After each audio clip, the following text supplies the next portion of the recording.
मेरे परमप्रिय दर्शकों, आज हम इस बात के ऊपर विचार करेंगे कि मनुष्य के अंदर कितनी भीतरी शक्ति छिपी हुई है और अपने भीतर की शक्ति को हम कैसे पहचान सकते हैं। प्रत्येक प्राणी और पदार्थ शक्ति के साथ अपने अस्तित्व को बनाए हुए है।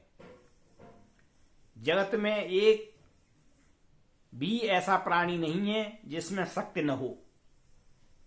चेतन और अवचेतन सब में शक्ति मौजूद है। चेतना के साथ शक्ति उपयोगी बन जाती है और अचेतन की शक्ति उपयोगी होती है, पर चेतन की तुलना में नहीं आ सकती। चेतन जगत शक्ति के साथ जीता है। प्रत्येक आदमी शक्तिशाली है, फिर भी कुछ लोगों की शिकायत है कि वह क्या करें। हमें यह शक्ति नहीं है। वे अपने आप को अशक्त, अक्षम, कमजोर और दुर्बल अनुभव करते हैं। क्या शक्ति के होने पर भी इतनी अशक्त की बात हो सकती है? बहुत से लोग अपनी शक्ति से परिचित नहीं हैं और बहुत लोग अपनी शक्ति का उपयोग करना भी नहीं जानते। वे शक्ति संपन्न होते हुए भी अपने आप को कमजोर व दुर्लभ अनुभव करते हैं। शक्ति का अनुभव और शक्ति का उपयोग यह प्रेक्षा के द्वारा संभव होता है। अपनी प्रेक्षा से पता चल सकता है कि शक्ति का उपयोग किया जा सकता है। अपनी शक्ति के अनुभव और उपयोग की बात है। शक्ति दुर्लभ नहीं है, दुर्लभ है उपयोग करना और उसका अनुभव करना। ध्यान करने का मतलब है कि अपनी शक्ति से परिचित होना, अपनी क्षमता से परिचित होना। जो आदमी अपने भीतर गहराई से नहीं देखता वह अपनी शक्ति से परिचित नहीं होता। यह शक्ति होते हुए भी उसका अनुभव नहीं कर पाता। हमने देखा है, एक आदमी खाट पर पड़ा है, वह अपने आप को बिल्कुल दुर्बल अनुभव कर रहा है। इतना दुर्बल अनुभव करता कि वह चल नहीं सकता, किंतु एक कोई कुशल उपचारक आया और एक मनोवैज्ञानिक आया, एक कोई साधक आया। उसने कोई ऐसा मंत्र दिया कि तत्काल खाट छूट गई और पैरों में ताकत आ गई। वह काम करने लगा और कमजोरी की बात भूल गया।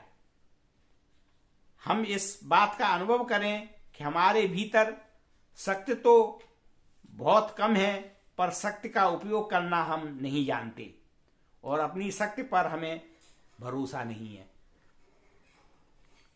एक चोर मंदिर में घुस गया। उसे देवी ने कहा कि तुम किवाड़ बंद कर दो और मेरी मूर्ति के पीछे आकर बैठ जाओ। वह बोला, माता, मैं तो कुछ भी नहीं कर सकता, पैर जम गए हैं। देवी ने जो उत्तर दिया आपने सुना होगा। देवी ने यही कहा, ऐसे दीनहीन और क्लीब आदमी की सहायता मैं भी नहीं कर सकती। जिसे अपनी शक्ति पर भरोसा नहीं होता, जो अपनी शक्ति को नहीं जानता, उसकी सहायता भगवान भी नहीं कर सकते। सबसे बड़ी बात है शक्ति का अनुभव करना। हम सबसे पहले यह अनुभव करें कि हमारे भीतर असीम शक्ति है और हम स्वयं शक्तिशाली हैं। प्रत्येक व्यक्ति में शक्ति के दो रूप हमें दिखाई देते हैं, विध्वंसात्मक और सृजनात्मक।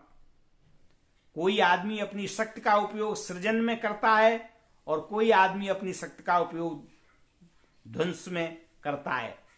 बहुत से लोग दुनिया में ऐसे हैं जो शक्तिशाली हैं, पर उनकी शक्ति का उपयोग केवल ध्वंस में होता है। वे निर्माण की बात जानते ही नहीं। वे जानते हैं कि ध्वंस और ध्वंस यानी नष्ट कर दो, बर्बाद कर दो, इससे दुनिया में आनंद प्राप्त होगा। इसी में सारी शक्ति खप जाती है। हमारी दुनिया में चोरों और लुटेरों की कमी नहीं है। इस दुनिया में हत्या, अपराध करने वालों की कमी नहीं है। ये चोरी करने वाले, डकैती करने वाले हत्या करने वाले लोग क्या शक्तिशाली नहीं हैं? शक्तिशाली तो हैं, पर बिना शक्ति के तो ये सारी बातें ही उनकी समझ में नहीं आती।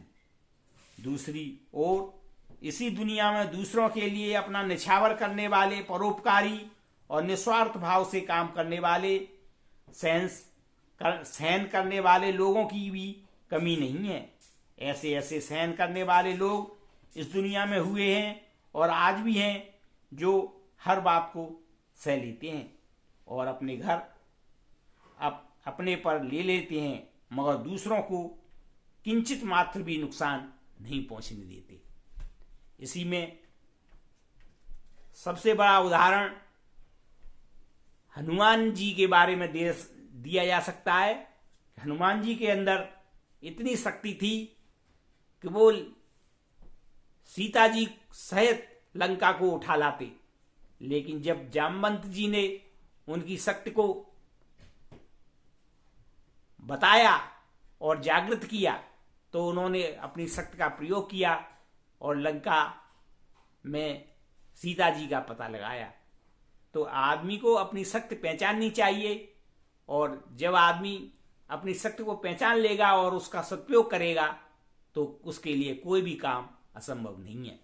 मेरे परम प्रिय दर्शकों, अतः मेरी इस बात पर ध्यान दो और अपनी शक्ति को पहचानो और हमारे देश को सुधारने के प्रयास में उसका पूर्णतः सदुपयोग करो।